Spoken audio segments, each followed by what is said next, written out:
The Empire lands. The Va Empire had conquered 300 worlds without breaking stride. Civilizations fell like dominoes before their legions of gene-bred warriors, antimatter cannons, and gravity-collapsing warships. Earth was supposed to be no different, just another blue dot to erase and rebuild. Captain Arlen Jexer stood at the helm of the Vrax Eternal, orbiting Earth's equator. His expression was calm, almost bored, as tactical overlays danced across his visor. "Initiate Operation Black Dawn," he ordered, voice cold and crisp. "Begin surface sterilization and establish planetary control zones. No negotiations." From low orbit, the Va deployed planetfall spears, massive kinetic rods piercing the atmosphere like fiery thunderbolts. They shattered Earth's defenses in minutes. Military satellites blinked out.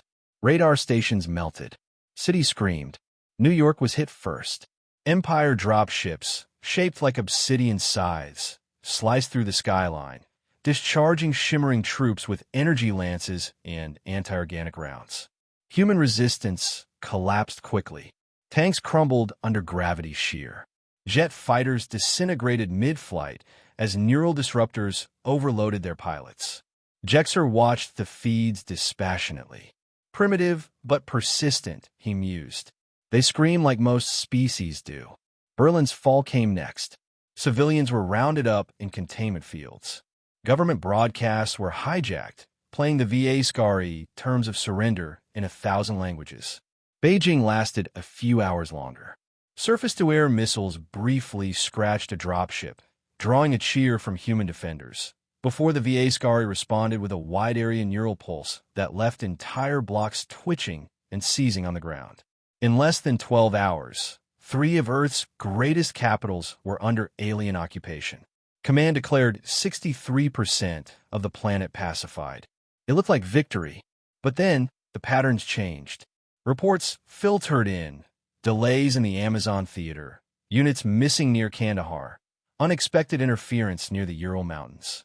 Jexer dismissed them as resistance pockets. "Leave them," he said. "They'll collapse without support." But they didn't. Entire squads stopped transmitting. Patrols vanished into jungles, never to be seen again. Drones sent to investigate returned scrambled or not at all. No bodies, no wreckage, just silence. When a full Va detachment was swallowed in the ruins of old Detroit without a single distress beacon, Jexer frowned for the first time. "Humans?" he asked. "They use old tunnels. Heat signatures are masked. They're not fighting like before," his officer replied, uneasy. Jexer stared at Earth's glowing surface. "Then they've adapted." Still, the Empire boasted superiority. "Crush them," came High Command's orders. "You have the best. Show them what elite means." So Jexer did. More troops landed. Biowar drones combed forests. Gravity tanks hovered over ruined cities. Entire regions were cleared with sterilization bursts. But the resistance didn't shrink. It multiplied, evolved. It struck and vanished like ghosts. Earth had gone quiet, but not conquered. Beneath the silence, humanity was changing, adapting, preparing. The Va thought they were at the end of the war. They didn't know the war had just begun. Welcome to hell, alien. The Empire had numbers. They had weapons that could vaporize buildings. They had a playbook forged across centuries of galactic conquest. But Earth didn't follow the rules. Captain Jexer stared at the tactical map, except there was no map anymore. Just black zones, the kind that defied scanning, where drones vanished and satellite feeds cut to static. Human cities had gone dark, not in surrender, but by choice. In the ruins of Mumbai, a Va patrol entered a silent street littered with burned-out cars and shattered glass. No civilians, no resistance. Then the sewers erupted.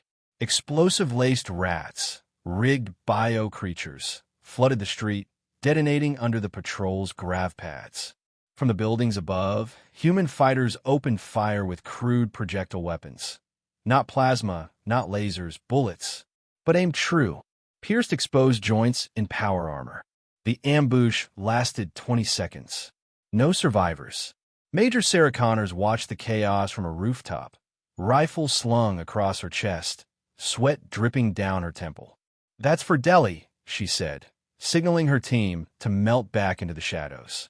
Around the globe, similar strikes unfolded. Africa's deserts, the jungles of South America, the frozen wreckage of Siberian outposts. Wherever the Viascari moved, death followed, not theirs but humanity's. And now the balance was shifting. Humans stopped using conventional tactics. They laid traps using thermal decoys and lead-line tunnels. They broadcast screaming audio loops to jam Viascari comms. They painted false sensor readings across entire cities. The invaders found themselves firing into illusions while being butchered from behind. Worse yet, their own drones began turning on them. In a hidden bunker beneath Ankara, Dr. Malik Rami grinned at a hovering Viascari scout now glowing blue with rewritten code. "Language barrier," he muttered. "Fix that." He had reverse-engineered the Empire's Neuralink system using pieces salvaged from a downed trooper. Now, human teams deployed ghost drones, machines that mimicked the Viascari perfectly, sowing chaos in their ranks. Some even carried back false intel, luring entire divisions into traps.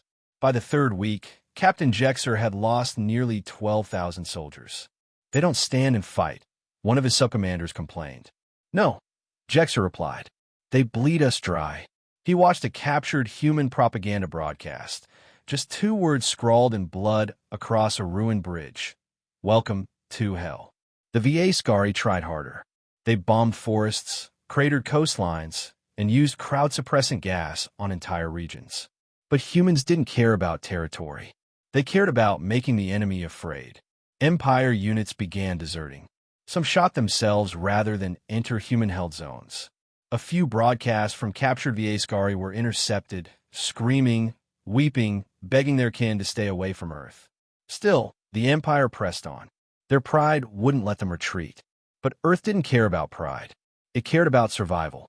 And humanity had finally remembered how to win. Not with honor, but with fury. The invasion had begun with fire. Now it was war in the dark, and the humans were no longer afraid. Empire breaks. Captain Arlen Jexer stared at the charred remains of his strike team on the holoscreen. What was left of them? Armor torn open, helmets filled with acid, internal systems fried by electromagnetic pulses. Detroit had swallowed them whole. "This isn't war," he muttered. "It's slaughter." Reports from across the globe echoed the same grim tale. The jungles of the Congo were dubbed the Green Coffin. Any Viascari who entered never returned. Arctic recon patrols were found frozen upright, their faces contorted in terror, weapons unfired. The humans were no longer fighting. They were hunting. Worse, they were learning. Empire tactics had been mapped and countered. Movement patterns anticipated. Scanners jammed. Entire Viascari columns were misled into dead zones, radiated ruins from old human wars, places the Empire didn't understand and couldn't survive in. That's where Project Revenant waited, born in fallout and forged in silence. The Revenants were ghost soldiers, cybernetically enhanced humans trained to operate without support, fear, or mercy. The Empire never saw them coming. In old Detroit, a Viascari Titan Walker, 10 meters tall, shielded by plasma fields, marched into Sector 12. Revenants watched silently from basements and broken spires. They waited until the Walker paused to recalibrate its sensors. That's when it died. EMP lances shorted its shields. Explosive-tipped harpoons pierced its joints. Revenants swarmed it, pried open its hatch, and dragged the screaming pilot into the dark. The rest of the unit fled. No orders, no cohesion. Just raw, animal fear. Major Sarah Connors led a strike on the Sahara Command Hub 2 days later. Her team flew in aboard stolen Viascari dropships, broadcasting false credentials. When the Empire lowered their defenses, thinking them friendly, humanity struck like lightning. Energy cores exploded. Fuel reserves ignited. The desert lit up like a second sun. By the time the Viascari realized what had happened, half their command structure on Earth was dead. Then came the final blow. Dr. Malik Rami activated Whisper, a digital virus designed to exploit Viascari language processors. It didn't just jam communication. It corrupted syntax, inverted commands, even caused elite soldiers to misinterpret orders. Units fired on each other. Retreats became charges. Coordination vanished. Jexer watched it unfold in disbelief. "They're turning our minds against us," he whispered. "How?" The answer was simple. Because humans had to. The Empire had sent its best, but Earth hadn't responded with strength. It had responded with desperation. And in desperation, humans had become monsters. General Korvath, orbiting above in the command ship Throne of Might, sent a final directive: initiate planetary withdrawal. But for many, it was too late. Shuttles were sabotaged, launch pads bombed, retreat routes blocked by human counterstrikes. Jexer knew the truth. They hadn't just lost a war. They'd triggered something ancient, something furious. The humans weren't defending anymore. They were avenging. The skies above Earth burned, but the real fire was down below, in the hearts of a species that refused to kneel. And for the first time in 1,000 years, the Empire broke. Message in blood. Captain Arlen Jexer knelt in the ruins of what had been the Empire's command post in Nairobi. Smoke curled from shattered walls. VA Scari bodies littered the compound, burned, broken, and butchered. His armor was cracked, his weapons drained, and his left arm hung useless at his side. He was one of the few left. Hover cams buzzed overhead, broadcasting his capture live to every surviving VA Scari ship above Earth.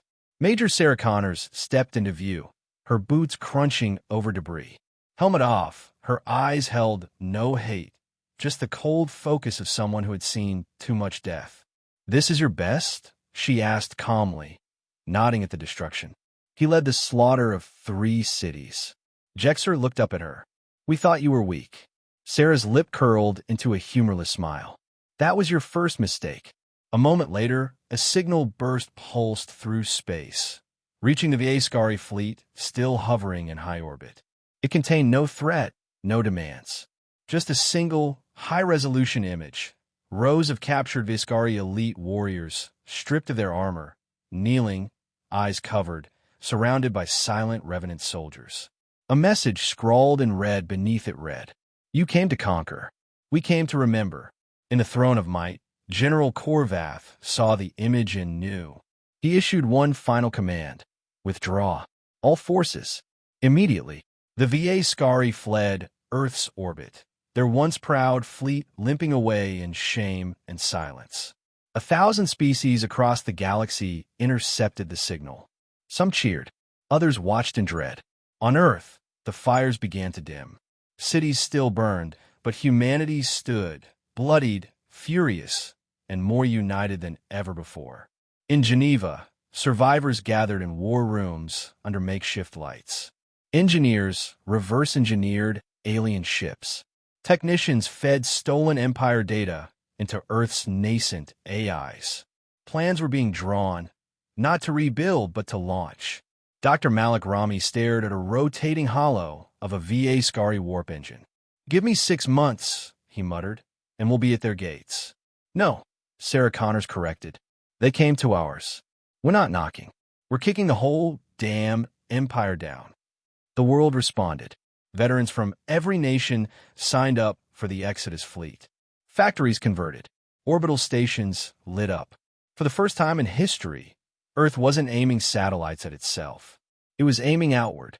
A month later, the first human-built warship, Horizon's Edge, rose from the ashes of Cape Canaveral, escorted by Revenant corvettes and gunships forged from salvaged VA Scari tech. Before launch, Connors gave a simple message. "We were quiet because we were divided. You united us, and now you'll hear us." The fleet disappeared into the stars, not as victims, not as survivors, but as the next storm. And behind them, carved into the metal plating of every ship, were the same 5 words. They sent their best. We crushed them.